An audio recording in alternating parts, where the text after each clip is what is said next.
Welcome back. So last time I showed you how to hold a quarterstaff in short form. Now I'm going to show you the 8 different attacks that we have for short form quarterstaff. The attacks are going to be high line and low line, just like single rapier and small sword. We're also going to have head attacks, just like single rapier and small sword, but that's where it gets a little weird. We're also going to have groin attacks, and we will have flank attacks. Let's start with the flank attacks since those are the simplest. We're going to start by standing in an on guard position. We're holding our quarterstaff just like this. We are going to weight shift back whenever we prep an attack. And then we are going to weight shift forward whenever we deliver an attack. We're going to make eye contact with our targets. And then we are going to extend the quarterstaff past the target using that same fishing line cut motion that we've been using for single rapier and small sword. Now I'd like you to notice the butt end of my staff is on the outside of my elbow here. I am never going to tuck the quarterstaff underneath the elbow and hit myself in the ribs. That can be very dangerous and very, very painful. So always keep the butt end of the staff on the outside of the shoulder. This is my daughter Patience, and I'm going to be using her to show you where the targets are for the different attacks. For the flank attacks, the target is 8 to 10 inches outside of the lowest part of the rib cage. So right here and right here. Once again, I'm going 8 to 10 inches on the outside, and I am extending the quarterstaff past the target like this. I never, ever, ever want to see the quarterstaff come inside to the center line while attacking in quarterstaff. This is extremely dangerous, especially if we are doing high line attacks toward the face, because then we end up threatening our partner's face very, very easily. We are always going to keep the quarterstaff extended on the outside of our partner's body and our partner's targets.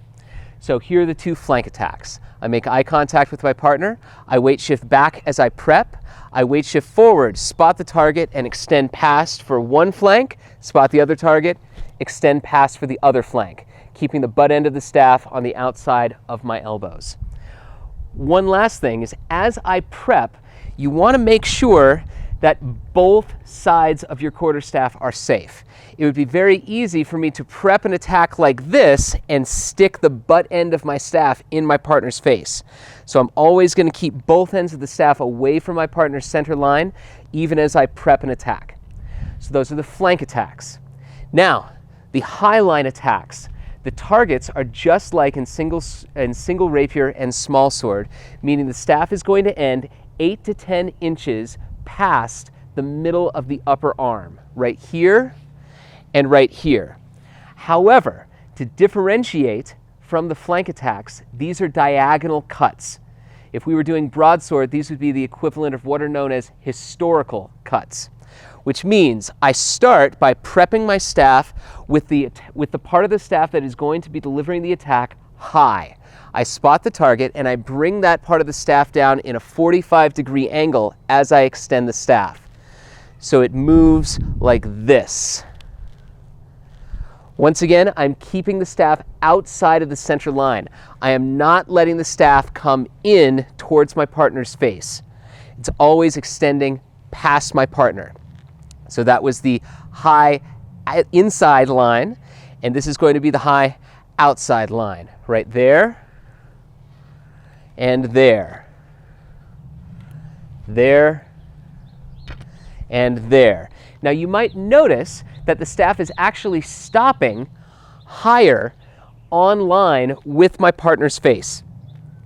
However, because the staff is moving in this diagonal motion, if I was to continue, it would come down and hit my partner in the middle of the arm, not in the head like this.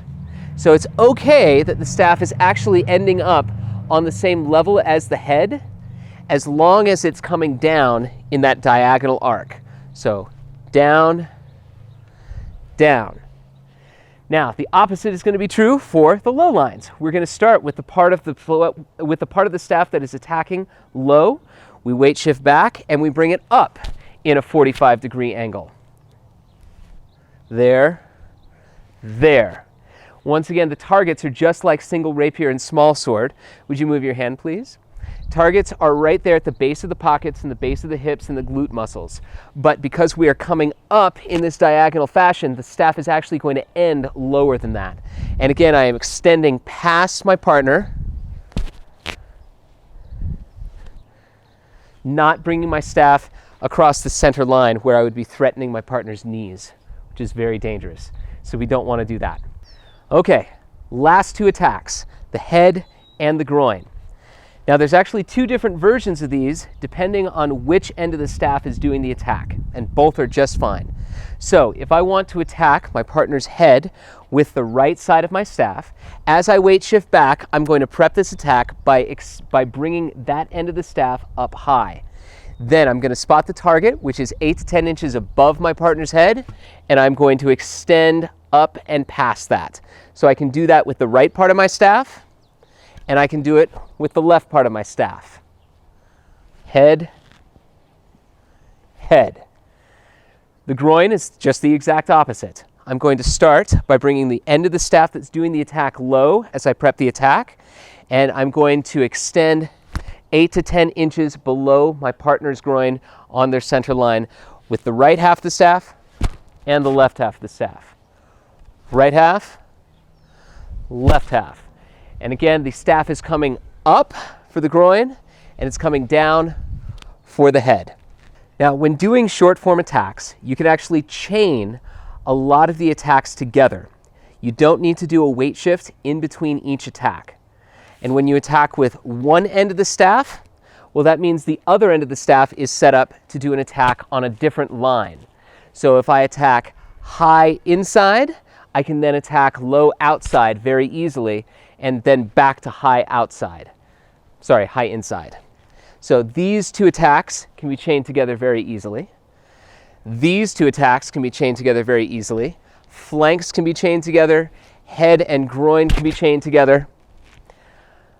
And we can put the whole thing into a large sequence. So here's your assignment. You're going to be doing a sequence that is going to consist of an X and then a plus. So we're going to start by standing in en garde position, making eye contact with our imaginary partner. I'm going to weight shift back as I prep an attack. I'm going to start with their left shoulder, so their high inside line if they are right-handed. I'm going to raise the staff on my right side, and I'm going to weight shift forward and go left shoulder, right hip. Now I'm going to bring the right part of my staff down and go left hip, right shoulder. Now I'm going to flatten it out and I'm going to go flank, flank.